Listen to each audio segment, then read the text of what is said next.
Covid ರೋಗಿಗಳ ಸಂಖ್ಯೆ ಹೆಚ್ಚಾಗ್ತಾ ಇದೆ. ಇತ್ತೀಚೆಗೆ 3 ಜನರು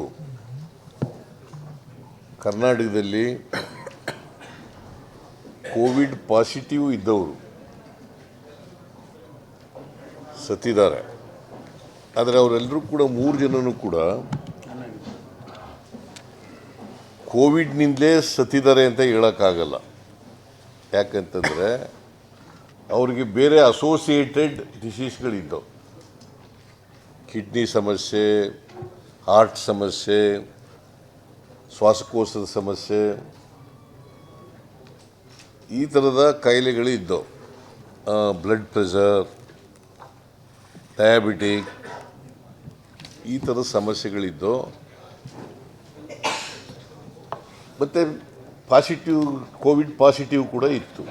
ನಾನು ಭಾಳ ಸ್ಪಷ್ಟವಾಗಿ ಹೇಳಿದ್ದೇನೆ ಅಧಿಕಾರಿಗಳಿಗೆ, ಯಾವುದೇ ಕಾರಣಕ್ಕೆ ಹಿಂದೆ ಮಾಡಿದಂಥ ತಪ್ಪುಗಳನ್ನು ಮರುಕಳಿಸಬಾರದು. ಆಕ್ಸಿಜನ್ ಕೊರತೆಯಾಗಲಿ, ಬೆಡ್ ಕೊರತೆಯಾಗಲಿ, ವೆಂಟಿಲೇಟರ್ ಕೊರತೆಯಾಗಲಿ, ಇವ್ಯಾವು ಕೂಡ ಇರಬಾರ್ದು. ಜೊತೆಗೆ ಯಾರಿಗೆ ಅಸೋಸಿಯೇಟೆಡ್ ಡಿಸೀಸ್ಗಳಿದ್ದಾವೆ ಅವನು ಕೂಡ ಟ್ರೀಟ್ಮೆಂಟ್ ಮಾಡ್ತಕ್ಕಂಥ ಎಲ್ಲ ವ್ಯವಸ್ಥೆಯನ್ನು ಮಾಡಬೇಕು. ಈ ರೀತಿಯಾಗಿ ಬೇರೆ ಕಾಯಿಲೆಗಳನ್ನು ಕೂಡ ಗಂಭೀರವಾಗಿ ಪರಿಗಣಿಸಿ ಅವಕ್ಕೆ ಟ್ರೀಟ್ಮೆಂಟ್ ಕೊಡ್ತಕ್ಕಂಥದ್ದು ಮಾಡಬೇಕು. ಇನ್ ಅಡಿಷನ್ ಟು ದ್ಯಾಟ್, ಕೋವಿಡ್ಗೆ ಸಂಬಂಧಪಟ್ಟಂತೆ ಅದಕ್ಕೆ ಟ್ರೀಟ್ಮೆಂಟ್ ಮಾಡ್ತಕ್ಕಂಥದ್ದನ್ನು ಕೂಡ ಮಾಡಬೇಕು. ಜೊತೆಗೆ ವ್ಯಾಕ್ಸಿನೇಷನ್ ಇಫ್ ರಿಕ್ವೈರ್ಡ್, ವ್ಯಾಕ್ಸಿನೇಷನ್ ಕೂಡ ಪ್ರಾರಂಭ ಮಾಡಬೇಕು. 7 ಜನರು ಔಟ್ ಆಫ್ 20, 7 ಜನ ICUನಲ್ಲಿ ಇದ್ದಾರೆ. Not because of Covid positive, ಬೇರೆ ಬೇರೆ ಕಾರಣಗಳಿಗೋಸ್ಕರ ICUನಲ್ಲಿ ಇದ್ದಾರೆ. ಬಟ್ ಕೋವಿಡ್ ಕೂಡ ಇದು ಕೂಡ ಪಾಸಿಟಿವ್ ಇದೆ. ಬೇರೆ ಬೇರೆ ಸಮಸ್ಯೆಗಳು ಇರೋದ್ರಿಂದ ಅವರು ICUನಲ್ಲಿದ್ದಾರೆ.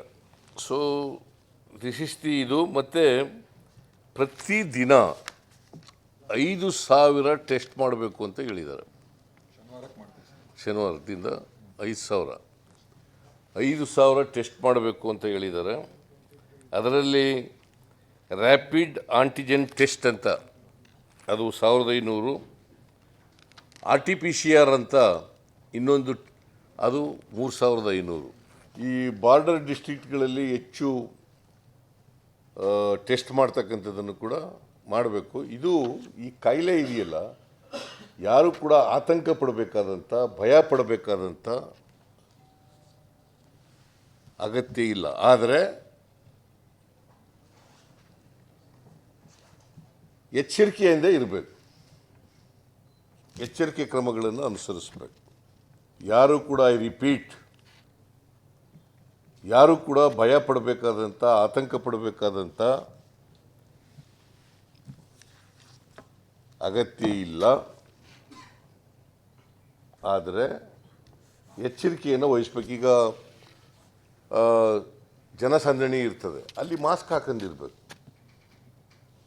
60 ವರ್ಷಕ್ಕಿಂತ ಮೇಲ್ಪಟ್ಟವರು ಎಲ್ಲರೂ ಕೂಡ, 60 ವರ್ಷ ಮತ್ತು 60 ವರ್ಷಕ್ಕಿಂತ ಮೇಲ್ಪಟ್ಟವರೆಲ್ಲರೂ ಕೂಡ ಕಡ್ಡಾಯವಾಗಿ ಮಾಸ್ಕನ್ನು ಧರಿಸ್ಬೇಕು.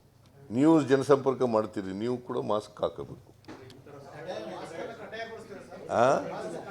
ಕಡ್ಡಾಯ ಮಾಡಲ್ಲ, ಇಟ್ಸ್ ಓನ್ಲಿ ಅಡ್ವೈಸರಿ. ಕಡ್ಡಾಯ ಮಾಡೋ ಅಂಥ ಪರಿಸ್ಥಿತಿ ನಿರ್ಮಾಣ ಆಗಿಲ್ಲ. It is only advisory. But ಜನಸಂಪರ್ಕ, ಜನಸಂದಣಿ ಇರ್ತಕ್ಕಂಥ ಸಂದರ್ಭಗಳಲ್ಲಿ ಕಡ್ಡಾಯವಾಗಿ ಹಾಕೊಳ್ಬೇಕು. ಆಮೇಲೆ ಅದಕ್ಕೆ ನಾನು ಹೇಳಿದ್ದೀನಿ, ಈಗ ಎಲ್ರಿಗೂ ಕೂಡ ಆಕ್ಸಿಜನ್, ವೆಂಟಿಲೇಟರ್, ಬೆಡ್ ಇವೆಲ್ಲನೂ ಕೂಡ ಮುಂಚಿತವಾಗಿ ಎಲ್ಲ ತಯಾರು ಮಾಡ್ಕೊಂಡಿರಬೇಕು. ಅಗತ್ಯಕ್ಕೆ ಯಾವ್ಯಾವುದು ರಿಕ್ವೈರ್ಡ್ ಮೆಟೀರಿಯಲ್ಸ್ ಬೇಕಾಗ್ತದೆ ಕೋವಿಡ್ಗೆ ಸಂಬಂಧಪಟ್ಟಂತೆ ಎಲ್ಲ ಮೆಟೀರಿಯಲ್ಸ್ಗಳನ್ನ ಕೂಡ ಒದಗಿಸ್ಕೊಂಡಿರ್ಬೇಕು ಅಂತ ಸ್ಟ್ರಿಕ್ಟಾಗಿ ಹೆಲ್ತ್ ಡಿಪಾರ್ಟ್ಮೆಂಟ್ಗೆ ಹೇಳಿದ್ದೀವಿ.